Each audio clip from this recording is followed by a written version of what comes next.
This is something that you might want to consider if you're thinking about having children. A disease more common than you think, sickle cell. I've got two people joining me today, 9 News health expert Dr. Payal Kohli, race and culture contributor Shay Johnson. So we want to talk about not just this, but also some of the disparities in diagnosis across communities. Very first thing we need to do is understand what is sickle cell. So I want to bring that to you first, Dr. Kohli. What are we talking about with this disease? So sickle cell disease is an inherited disorder. And essentially what happens is normally we all have red blood cells that carry oxygen to all of our tissues. These cells should be nice and round. When you have two bad copies of the hemoglobin, the cells actually look like little sickles. So instead of being round, they look like little sickles. And what this can happen is they can go and get stuck in blood vessels.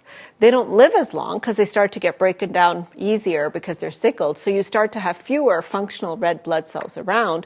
When they go and get stuck in organs, they can actually cause problems like pain crises, problems like swelling, vision problems. And of course, all of this can be associated with things like delayed puberty and delayed growth. And it is more common than you think, especially in our Black Americans or African American communities. And you mentioned a few of these kind of symptoms. What are some telltale signs? If somebody's watching out for this, or perhaps they have it in their family, what are they looking out for? Well, usually after a few months of age, the children will start to manifest if they have two bad copies, and that's called sickle cell disease. There's also a related condition called sickle cell trait, which is much more common, where you just carry kind of one bad copy, but the good copy makes up for it, so you don't have as many symptoms.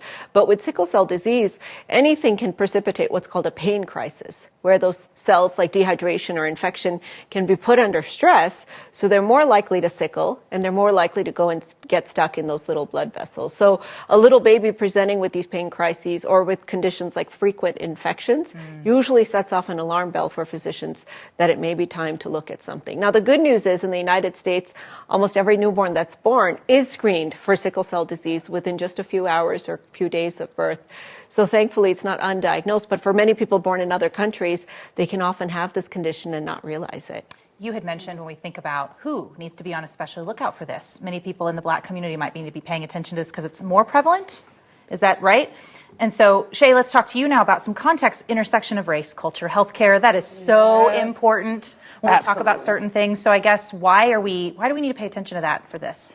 You know, this is really sad because I think as we think about sickle cell, we've talked about it in the African American community, not as much as we should, because it does disproportionately affect us in our community as well as in the Hispanic community. And a lot of people don't know that. So these communities, we have a unique cultural belief sometimes that get in this experience. We also have challenges that intersect with healthcare journeys.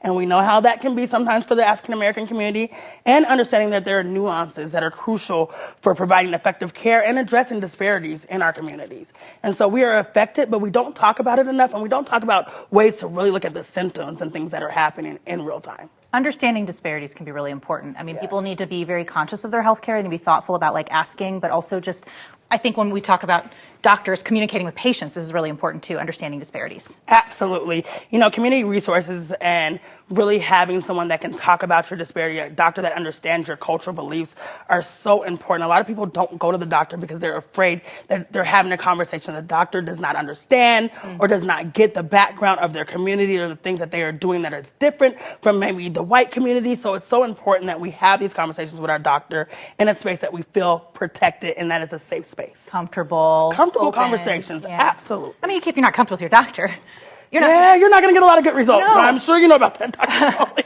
Understanding disparities, are there any groups who should really be considering screening for tests, more preventative type care? Well, you know, Shay mentioned Black Americans, Latin Americans, and it's very interesting if you think about how this disease evolved. It actually evolved to protect people from malaria.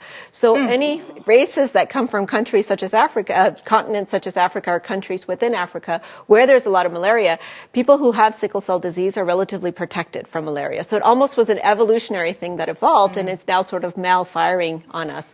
So, you know, Black Americans, 1 out of 13 will have sickle cell trait. 1 out of 13. Which means that it may not manifest as the disease. You may not even know it. But if you're thinking about having children, or you're thinking about, you know, becoming a parent, and you might marry somebody else that also has sickle cell trait, then you could certainly increase your risk of having a child that has that. So being educated about that, getting yourself screened, it's really important, especially if you have a family history. But if any of those cultural or ethnic risk factors exist as well, if you've had any of those symptoms or have anemia, which is a low blood count, that's certainly something to talk to your doctor about as well. What can you do for someone who has this?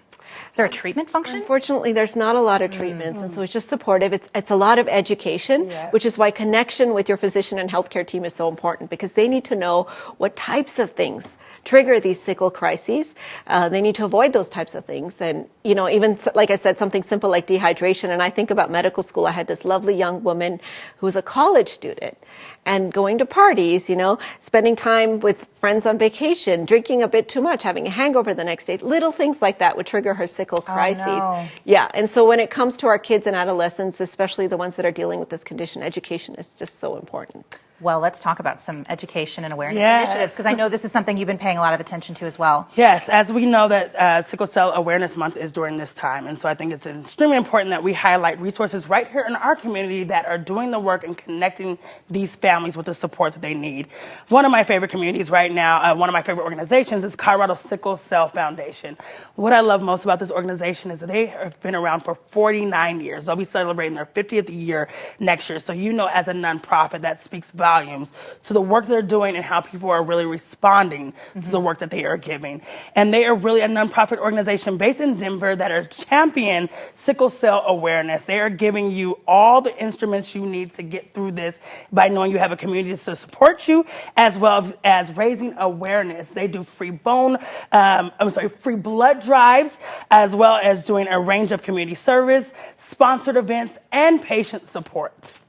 They're doing the real work. They're doing the actual real work. Okay. So we do want to share Colorado Sickle Cell Foundation's contact information real quickly. It's on your screen. You can call them at 303-333-2606. I'm going to slow down so you can write that if you want. Maybe rewind a little bit. They have 2 emails listed for you: Colorado Sickle Cell at Comcast.net and CSCA Denver at Outlook.com. These are good resources. These are People absolutely, should reach out. they should absolutely reach out. They are already there for you. And like they said, their staff, I literally talked to them one time. Somebody was looking for a foundation, which is how I found this organization. And it was like 11 o'clock at night, and they answered the phone. And that for me spoke volumes about how they're really supporting their patients and even patients' families during this time. And you mentioned about the blood drive. I mean, such an important intervention for our patients with sickle cell. And, getting screened for it is as simple as a blood test. Exactly. So it's really not complicated. So, if you're somebody who, like I said, might be at risk, reach out to the foundation and they can help you connect with the resources. Okay. That's huge. Dr. Kohli, Shay, thank you guys both for being here. This is some good information for our community to kind of consider. Absolutely. All right. Thank you. Thank you.